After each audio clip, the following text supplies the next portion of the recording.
Dakar, I have something I want to talk to you about. Are you awake? I'm awake. What is it? So, I work in the trades. I'm an industrial automation technician. I work on large machines and small machines and all the sensors and the mechanical and the electrical and the automation and the programming, the PLCs, the VFDs, the drives, the servos, the robots, all kinds of stuff like that. I know what you do, Basalt. Get to the point. You do realize that bragging about your day job on the internet isn't cool, right? Yeah, that's not the point. I don't care if somebody likes that or not. I'm just giving a backstory, okay? So here's the thing.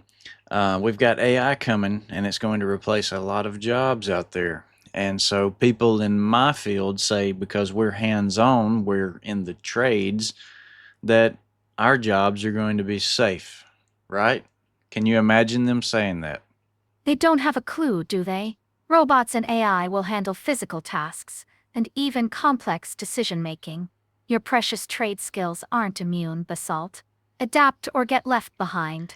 You always steal my thunder. I'm not here to stroke your ego, Basalt. I'm here to make sure you stay sharp. If people can't handle the truth, maybe they deserve what's coming.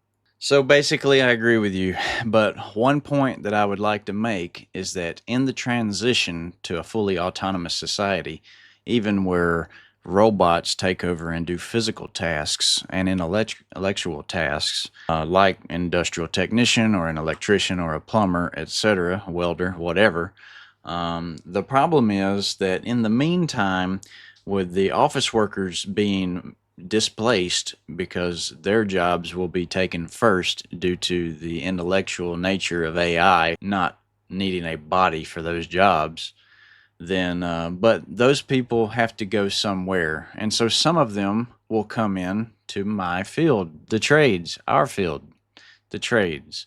And so if you understand supply and demand, what that means is there will be more competition for the same jobs, which means we will be treated more poorly and paid less. Ah, the classic supply and demand lesson. More desperate souls flooding the trades means lower wages and worse conditions.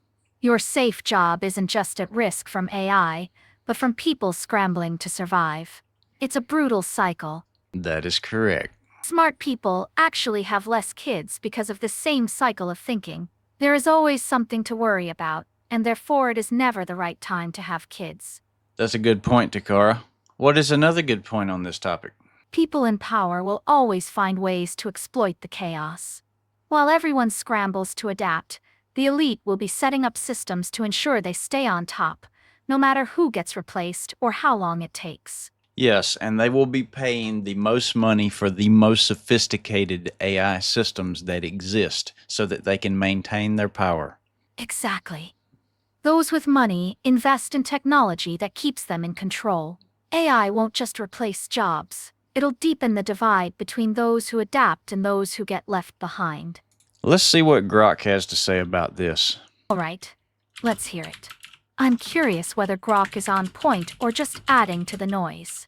So here's what I said. Tradesmen think they will be safe from the AI boom, but in my opinion, the white collar workers, I said color workers, but I mean collar workers, will flood the trades looking for work, which will cause more competition for the same trades jobs, which will reduce pay for them, plus cause them to be treated worse since the employer can just find someone to replace them easier.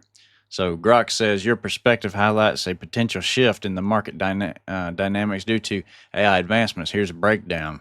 One, flood of white-collar workers into trades.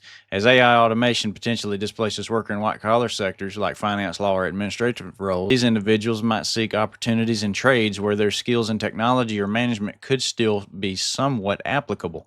However, this transition isn't automatic. Trades require specific skills, often necessitating formal training or apprenticeships, which might not be immediately accessible or appealing to all white collar workers.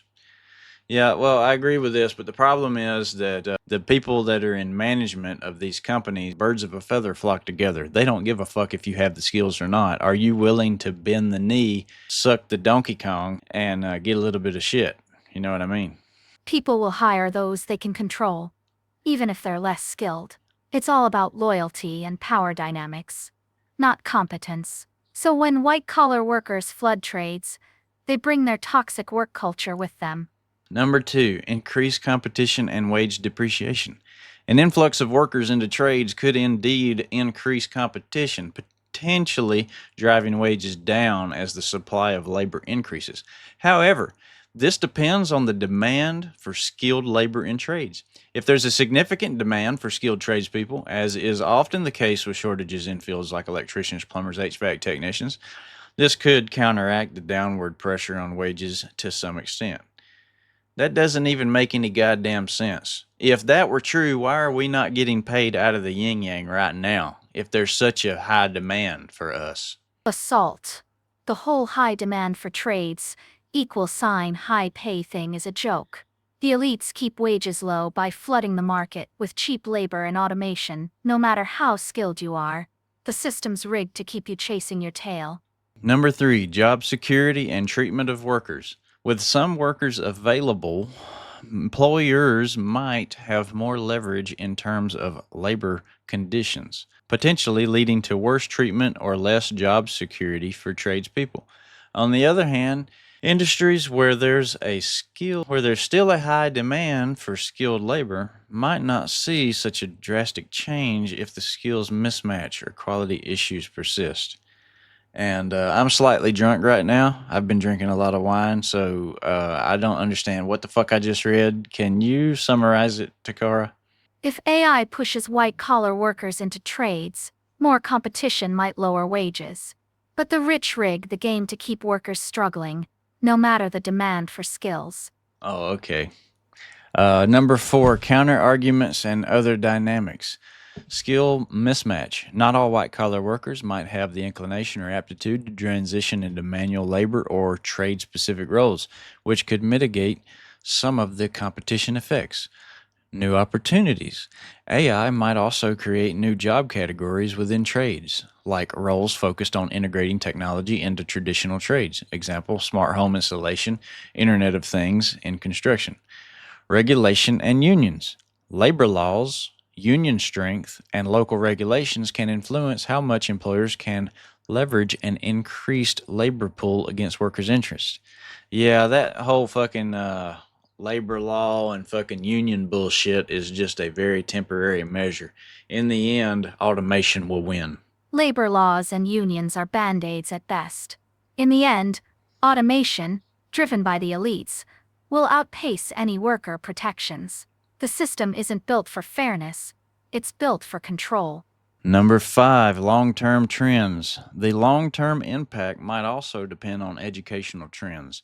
If there's a societal shift towards valuing vocational education more equally with academic paths, this could balance out the labor market dynamics over time.